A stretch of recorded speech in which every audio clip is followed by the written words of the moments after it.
Sir, जब हम Australia की परफॉर्मेंस की बात करते हैं, जनूबी अफ्रीका की दोनों टीम्स जो हैं वो सुपर 8 के लिए क्वालिफाई कर चुकी हैं, लेकिन अगर हम अपनी टीम की परफॉर्मेंस की बात करें तो इनके पास हमेशा से कोई ना कोई बहाना होता है या फिर ये शिकायत लेकर सामने आते हैं। ये अपनी परफॉर्मेंस से जवाब क्यों नहीं देते हैं? जवाब देते हैं, आगे से एंगेज मिलता है। मैं ये समझता हूँ कि ये कल की एक आपके सामने ना बड़ी एक भरपूर एग्जांपल थी जी सर। कि अगर ये, और सवाल सही उठाया था आई थिंक नासिर हुसैन ने कमेंट्री में, कि अगर ये वर्ल्ड कप सेमीफाइनल या सुपर 8 के लिए क्वालिफायर मैच होता और 14वें ओवर में आपको जीतना था, तो आप तो पूरा मेहनत और जोर लगा देते ना। तो ये मुझे अप्रोच की समझ नहीं आई कि ये किस तरह से हमने अलाउ कर दिया कि मैच 18वें ओवर में खत्म हो। और देखिए, ये जो आपकी इंटेंट की बात कर रहा हूँ, या आपकी एक जो सोच है, या एक कलेक्टिव विजडम, जो हम गेम अवेयरनेस की बात करते हैं ना, ये किक इन करनी चाहिए ऐसे मौकों पे, ताकि आप जीतें और भरपूर अंदाज से जीतें, अपने आप को कॉन्फिडेंस है आखिरी मैच के लिए। तो मैं ये समझ, बहुत जगह के ऊपर बड़ी बेसिक सी क्रिकेट हमने खेली है और फिर हम खुश हो जाते हैं मैच जीत के। मुझे लगता है कि हमें इससे ज्यादा खुश होने की जरूरत नहीं है। खुशी तब होती कि 14 ओवर्स में, और हो सकता था, ठीक है, 10-11 ओवर में आपने असेस कर लेनी थी सिचुएशन के ये मैच अब हाथ में है हमारे, हम हारेंगे नहीं चाहे 3 विकेट्स भी गिर जाएं।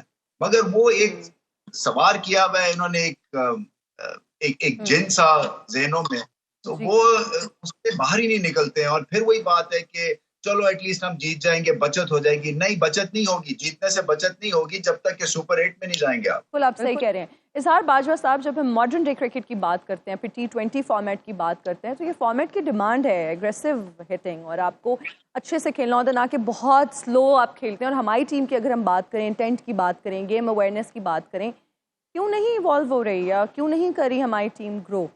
एक तो जो नेट रन रेट का पॉइंट है वो बहुत इंपॉर्टेंट है। अभी अगर हम 2 मैचेस जीत भी जाते हैं और यूएस से 2 मैचेस हार भी जाती है, तो एंड पे नेट रन रेट भी बड़ा क्रूशल होगा कि किस टीम का ज़्यादा है। इस हवाले से आपको चाहिए था कि आप जिस तरह बात करें रमीज़ भाई भी, अजहर भाई, के इस मैच को जल्दी फिनिश ऑफ करते, ताकि आप यूएसए पे प्रेशर डालते, कि नेट रन रेट के पॉइंट ऑफ व्यू से भी प्रेशर डालते। तो ये एक तो वी मिस द ट्रैक। दूसरा, गेम इवॉल्व की बात, इसमें बड़ी डिबेट होती रही है कि जो हमारी बैटिंग लाइनअप है वो जो मॉडर्न डे T20 क्रिकेट की रिक्वायरमेंट है, उस हवाले से कुछ तो स्किल वर्क भी है, शायद हमारे पास उतने अच्छे पावर हिटर्स नहीं हैं जितने अच्छे उसकी रिक्वायरमेंट है।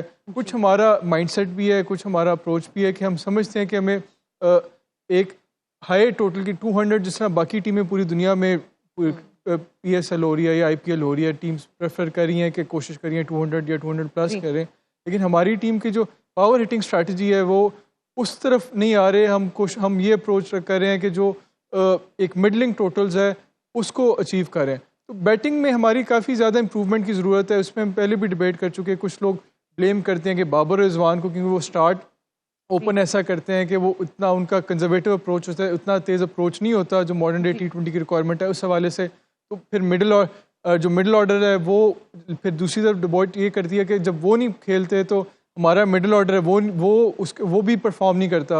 अगर ये दोनों नहीं स्कोर करते तो फिर ये एक चिकन एंड एग सिचुएशन है। असल इशू ये है कि हमारा जो बैटिंग लाइनअप है T20 में, उसमें हमें जो अप्रोच है, इंटेंट है, उसमें उसको चेंज करने की ज़रूरत है।